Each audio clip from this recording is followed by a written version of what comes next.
Welcome back to Mike and Angie's place. I haven't been posting a whole lot just because I don't think you guys want to see me move mulch a bunch of times over and over again. But welcome back. Everything's going green. We got a bunch of weeds, but I'm also going to be showing you guys the progress within the fertility circles and along the rows. First off, we have our Florida Prince peach right there. That was planted. That's a bare root. And then we also have a bunch of the corn that we planted coming up. And then canna that we installed is taken off. I cut it all down, basically just to a stem, but it's leafing out pretty good. There's also little baby pigeon pea. Here's a fig tree that's doing good. I misspoke. This is a sun red nectarine. All that mulch is helping it out and getting adapted to the space.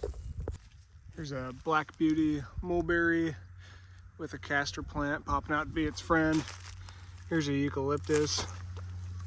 Looks a little sight for sore eyes, but it should pop up as soon as the water gets going and it gets adapted to its new spaces. That Florida Prince peach looking good. All right, now here's one of the banana circles. Mexican sunflowers coming up good. We have some more down the rows, as you can see down that way. Both banana circles are looking pretty good. Not as much growth as I'd like. I don't know if the mulch is too thick or if the water's not accurately saturating it, but if you look right here, we got a castor plant that's coming up, and then Mexican sunflower. Here you can see the back side of that other banana circle. There's some castor right in there, Mexican sunflower, corn, weeds, more corn and castor right in here. That looks to be either an amaranth or a sunflower. There's a eucalyptus in there as well. And you see there's just real nice, good green growth. And then there's these little pockets that I put some tree seed. Doesn't appear to be coming up everywhere. See, we got the nice, good looking corn. And corn is hungry for moisture. And so having that mulch around it does help. If there is any pest pressure due to the mulch, we'll breed it out of it for the next season. All looking good. And there's a little guy coming up down there. More castor, another little guy. If you enjoyed the video, you want to see more of it, like and subscribe. Tell your mom about it. She might enjoy it too. Also, castor is going to be one of the mainstays, at least for establishing the food forest. The main reason being is it provides that microclimate, also a large amount of biomass rather quickly. It could fill a low, medium, or high or emergent strata at any point. So as your food forest grows and those canopy layers go up, the castor can meet that.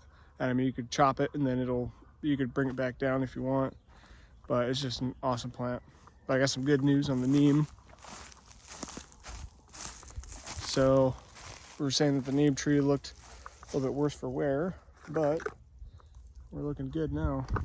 Neem tree's got some nice new growth coming out from the base as well. I planted a large amount of castor and other plants around it, so that way we could push the growth up naturally without having to do a whole lot of pruning.